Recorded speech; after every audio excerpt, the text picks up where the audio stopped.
San Francisco 49ers 16, Arizona Cardinals 15.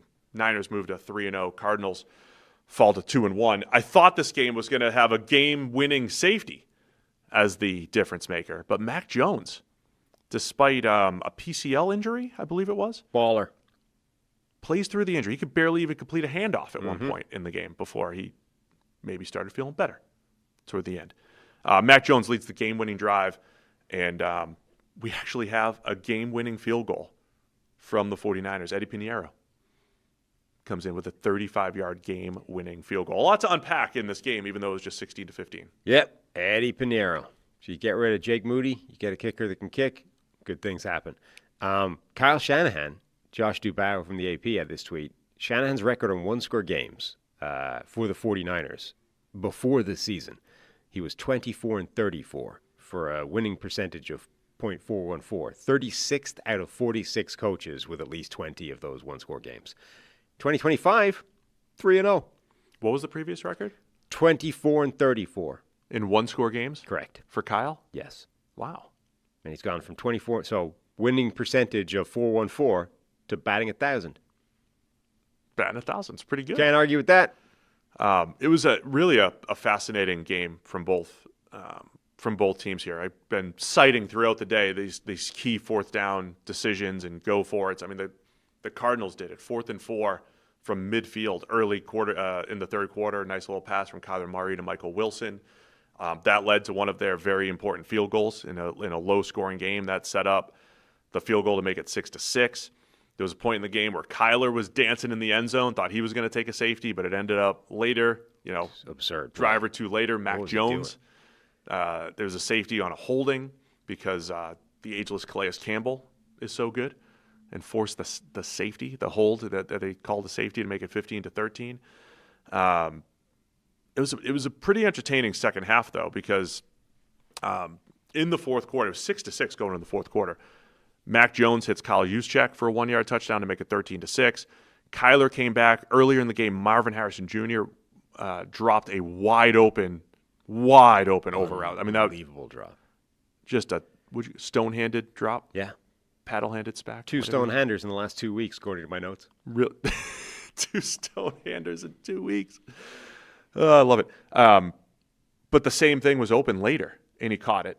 So he at least caught that. That set up the Trey McBride touchdown to make it 13-13.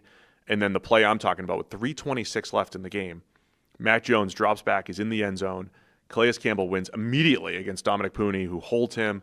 The hold started before the end zone, but carried into the end zone. What's the official rule there? Because I could have sworn there was a Sunday night game a couple years ago where a team got away with not getting a safety. Yeah.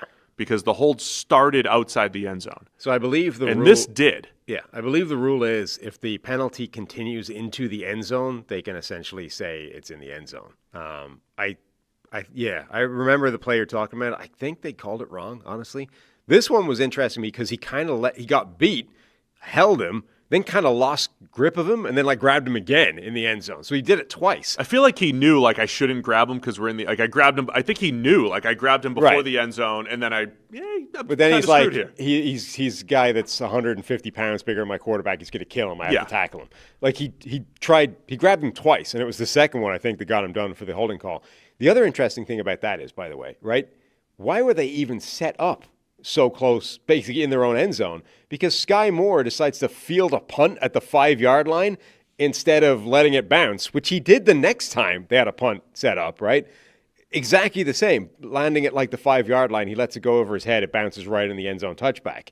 Sky Moore fielding that punt. Why he's still back fielding kicks and punts of any description, given his NFL career so far, which on returns has been pretty disastrous, I have no earthly idea. But that decision set them up in a rough spot, and then Pooney getting whooped off the line causes that to end up as a safety in a big play. Hey guys, real quick, only 40% of our viewers are actually subscribed, so let's change that. Hit that subscribe button, and now let's get back to the action. Well, on the game-winning drive from Mac Jones, Sky Moore was one of the targeted receivers. You get Tonjes, you get Sky Moore, you have a defensive pass interference, you have Kendrick Bourne. This is who Mac Jones is throwing to. Yeah. Now, Ricky Pearsall had a huge game. There was also, talk about all these fourth down decisions, there was a 4th and 2 earlier in the game. Mac Jones hits a beautiful deep ball, hit Palazzolo right in the face mask, who caught it. And that was a big play. Palazzolo had a nice game. And Christian McCaffrey, once again, catching the ball out of the backfield. It was a screen to McCaffrey that set up the game winner. Just really impressive, man, that Mac Jones has played the way he has the last couple weeks. And in this game, he also overcame an interception to the Rabbit. The Rabbit. Threw one right to the Rabbit. DTD. Threw it to the Rabbit. Darian Taylor Demerson. Thought that was going to be the end of it for the Niners. Were you aware that he was nicknamed the Rabbit? No, not until it was shouted out. Game? Nope. Yeah. But look, we've got the Barbarian. We've got the Rabbit. Well, it's good that they've replaced the Barbarian with the Rabbit. And, I mean, the Barbarian played some snaps for the Jags. Right. But he's no longer in Arizona. Now you've got to keep the nickname power somewhere in Arizona. The Barbarian and the Rabbit. They just yelled it out like it was a thing everyone knew about. It's like, picked off by the Rabbit. You're like, what? That's a strange thing to yell during the course of a game, but okay. I didn't know that he was nicknamed the Rabbit. But it's something we would yell. The Rabbit's playing Thursday Night Football. Watch along with us. Let's go. Every time the Rabbit makes a play, we'll shout it out. The Rabbit. Thursday night. San Francisco was also 2 for 10 on third downs in this game. Still won. Yeah. Well, you complete the deep 4th and 2 instead. Right. The other thing, costly game again in terms of injuries. James Conner was playing so well, and the dude just got twisted up in a tackle. His sort of knee/ankle got wrenched backwards the wrong way. The Twitter doctors immediately, that did not sound like a good injury for him. Nick Bosa went down hurt as well. They haven't ruled out ACL for that. That would be obviously massively problematic. He was seen walking off the field, talking to somebody in the stands, showing a thumbs down. Did you see that? So he did a little thumbs down. But I don't know if that means I'm not coming back in the game. Shanahan has subsequently, I think, said they don't think it's an ACL, but they haven't ruled it out. I mean, they've got scans, et cetera. That would be, if they lose him to an ACL, that's awful. They've been Michael Williams went down, came back with a wrist injury, so he's at least probably going to play through it. But those are two of the best players in this game. Didn't come out of this game healthy. I think they've done a nice job, I would say, overachieving up front, the Niners, with Robert Saleh coming in and getting Bryce Huff and getting some good play from Michael Williams.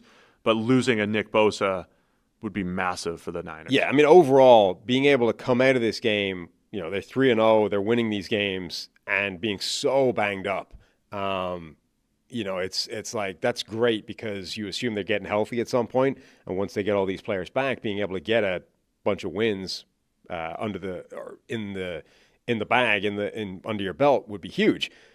But if you lose a guy to an ACL, then he's not coming back, and that's the upside is no longer there. So, the fact that they don't think it's one is encouraging, but the fact that they won't rule it out is not. 2 more key plays I just wanted to shout out in this game. Fred Warner, in the fourth quarter, there were so many high leverage plays. There was a Fred Warner batted pass that gave the Niners one more opportunity. And then the real play to give the Niners one more opportunity. Upton Stout, the rookie nickel, third rounder, breaks up a pass, and that forced the Cardinals to punt. They punted into the end zone and on a coffin corner opportunity, so they had a chance to pin the Niners back again. Punted into the end zone. I think that was a big play, and that set up the game-winning drive for Mac Jones and the Niners. So Upton Stout's pass breakup and then the punt into the end zone were 2 big plays that helped the Niners pull off the win. Yep. Palazzolo, 117 yards on 8 catches, and then McCaffrey, 10 catches for 88 yards. NFL.com has him only guy with, I forget the stat. A lot of stuff. Yeah. A lot of carries. A lot of stuff. 50 carries and 25 receptions through 3 weeks. Yeah. So Thurman Thomas in 1991. Thurman Thomas. MVP Thurman Thomas in 1991. Disappointing one for the Cardinals, and disappointing career for Marvin Harrison so far. Yeah, dude. Why? Whatever about the overall level of production. He had some of the best hands you're going to see, and he's having stone-handed drops. That's the one thing.